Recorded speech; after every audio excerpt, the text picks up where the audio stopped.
Olá, bom, meu nome é Tadeu Django, eu trabalho com audiovisual desde sempre e faz uns 5 anos que eu estou trabalhando com realidade virtual.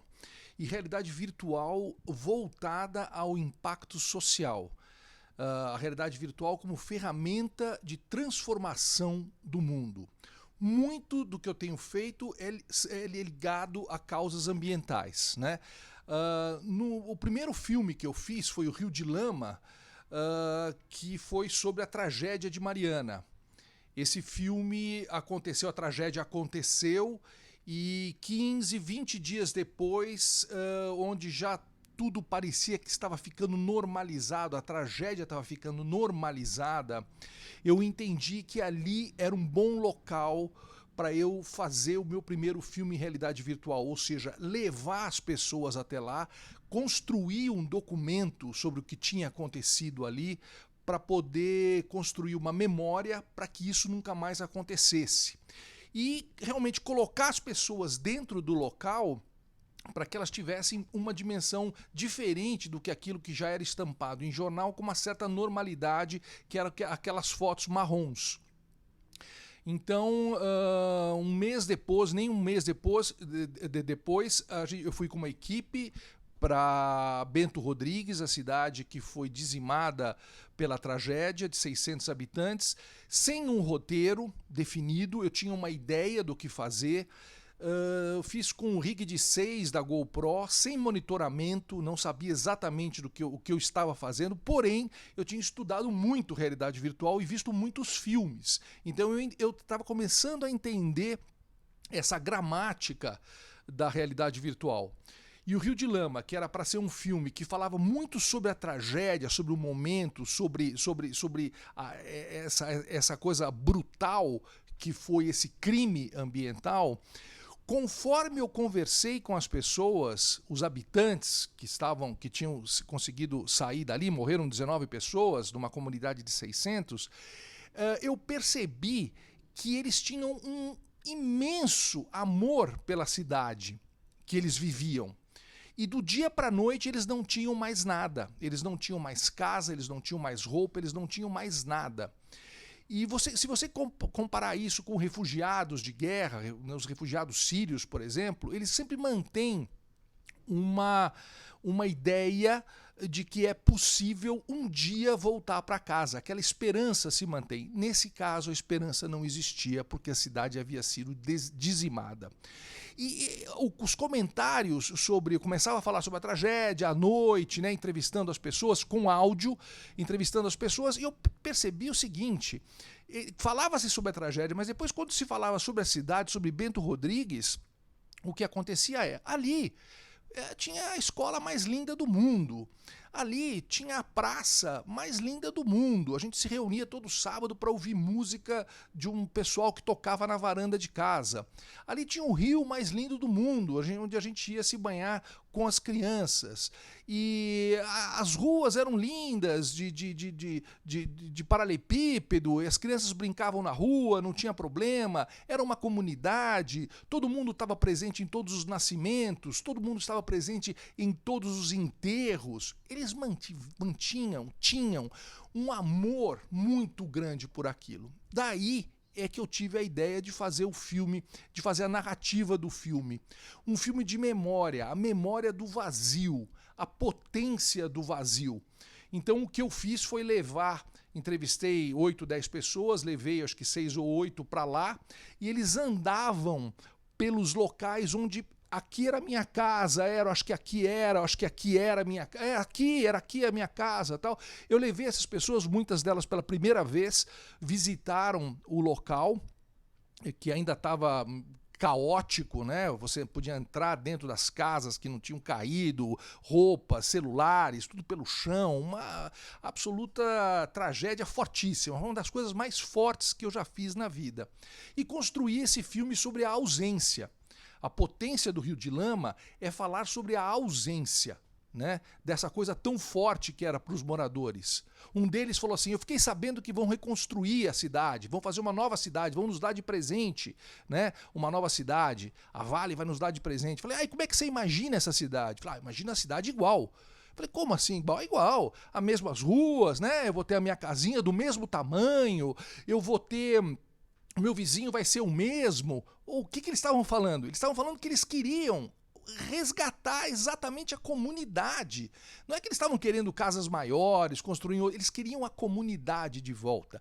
Eles queriam os amigos de volta. Eles queriam aquela força que tinha ali. E isso foi dizimado, né, nesse crime ambiental que até hoje não tem a reparação devida para essas pessoas, o que é um absurdo.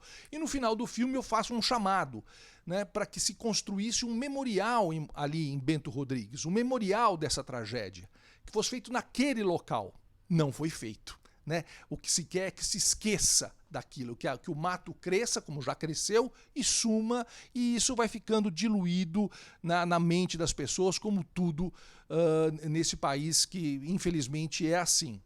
O Rio de Lama frequentou vários festivais, ganhou vários prêmios, e um dos prêmios mais importantes foi o prêmio na ONU. O Rio de Lama ganhou um prêmio na ONU, na área de realidade virtual, por possibilitar, por mostrar, por ter esse impacto de narrativa dentro de um episódio como esse. O que nos deixou bastante envaidecidos. E o Rio de Lama continua a sua trajetória, ele está disponível no YouTube gratuitamente, né? A Jungle Bee, que fez junto com a Binóculos e fez junto com a Maria Farinha Filmes, que foram nossos apoiadores na época, o filme continua de graça, não cobramos nada para poder assistir. Se você tiver um óculos aí, conseguir baixar o filme e assistir, é bom. Então o filme está aí para ser... visto por todo mundo e que ele contribua para continuar transformando as pessoas e que a gente não realize mais absurdos como esse da tragédia de Mariana. Esse foi o Rio de Lama. Bom, tem outros, eu continuo, estou fazendo outros filmes, né? Fiz outros filmes. Eu fiz o Fogo na Floresta, em parceria com o ISA, a pedido do ISA, Instituto Socioambiental, sobre uma aldeia indígena, sobre um povo, o povo Uaurá. Né? E aqui tem uma diferença na espécie de narrativa, que eu acho que a gente tem que refletir sobre isso, de não ser só uma narrativa sobre denúncia. Muitas vezes você quer mostrar a denúncia. Então, o Fogo na Floresta é um filme de entretenimento. Ele tem o escopo do entretenimento. E no final do filme, ele fala sobre a questão do fogo. Né? As matas todas ficando secas ao redor do Parque do Xingu e, com isso, contribuindo para que o fogo se alastre. Mesmo o fogo feito pelos índios, que eles botavam fogo ali na plantaçãozinha de mandioca, o fogo ia e parava na floresta úmida. Hoje a floresta seca, porque ao redor dela aquilo virou pasto e virou empreendimentos agroindustriais, que são bons para o país, evidentemente, mas não da maneira como são feitas hoje, né, que não se pensa nessa mudança climática.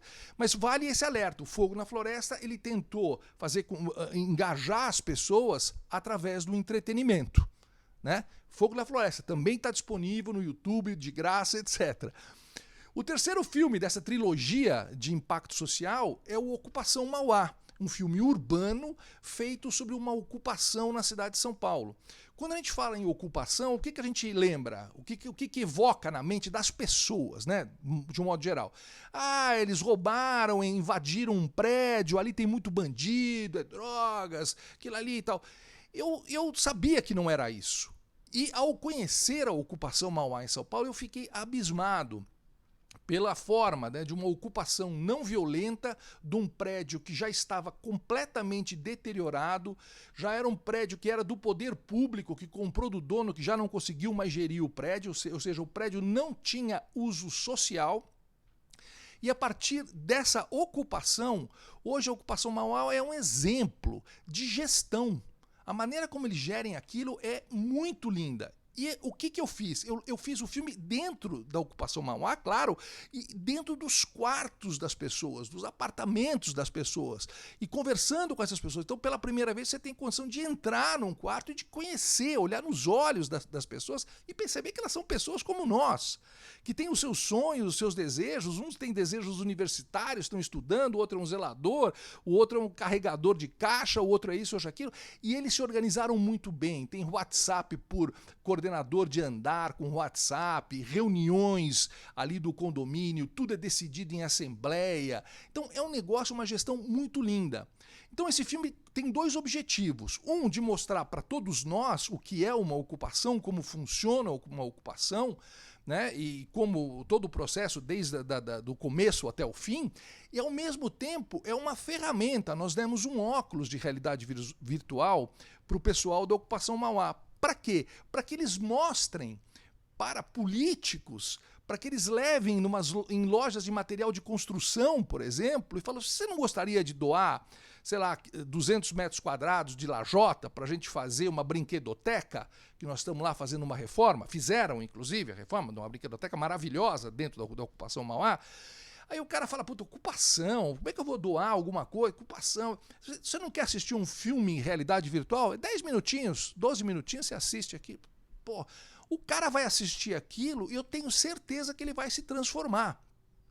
Então, fica muito claro, né, através desses 3 filmes, né, fiz outros, mas esses 3 filmes que formam essa trilogia de impacto social mais clara, que a realidade virtual é uma ferramenta incrível de transformação. Ela potencialmente tem uma força muito maior do que um filme tradicional. Nada contra os documentários que têm que ser feitos, vão continuar a ser feitos e também transformam. Mas em alguns casos, a realidade virtual é absolutamente necessária, porque é ela que vai colocar a pessoa dentro, vai sentir o drama daquela causa.